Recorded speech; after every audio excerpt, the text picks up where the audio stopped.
Bir məsələ də deyim. Mümkündür ki, filan vaxt filan əqidədə olmusan, filan vaxt filan əqidədə olmusan.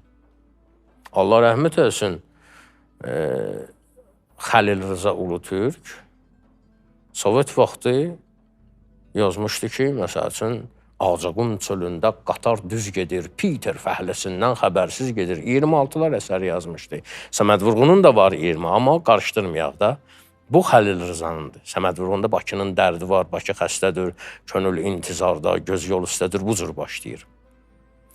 Xəlil Rza bütün məktəb, yəni Sovet vaxtını görən adamlar əzbər bilirdilər də bu şeiri. Ağcaqın çölündə qatar düz gedir, Peter fəhləsindən xəbərsiz gedir. Bu 26-lar əsərini çox qəşəng formada da yazıb.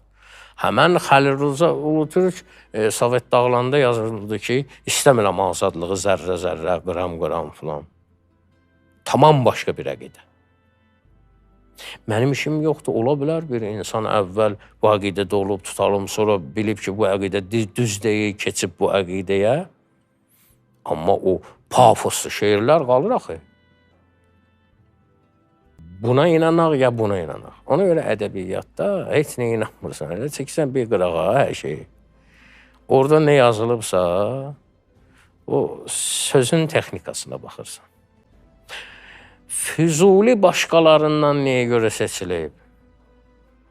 Onun əqidəsi də bizə yaxındır, söz texnikası da, filanı da, yəni hər şey üst-üstə düşür.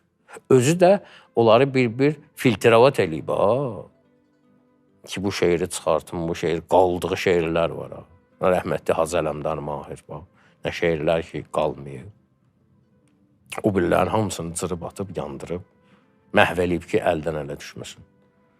Əlbala Səyyah var idi, Maşdağalı, yaxşı şair idi, Allah rəhmət etsin. Mənə şəxsən özü deyib ki, ölürəm xəcalətimdən, cavan vaxtı yazmışam, ana ürəyi var bir dənə şeir.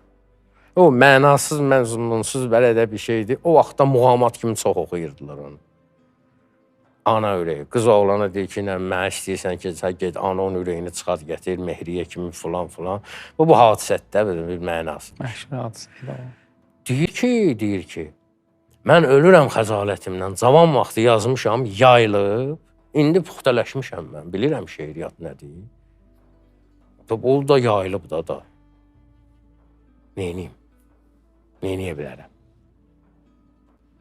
Ona görə biraz bu məsələlərdə çox şeyi incələmək lazımdır.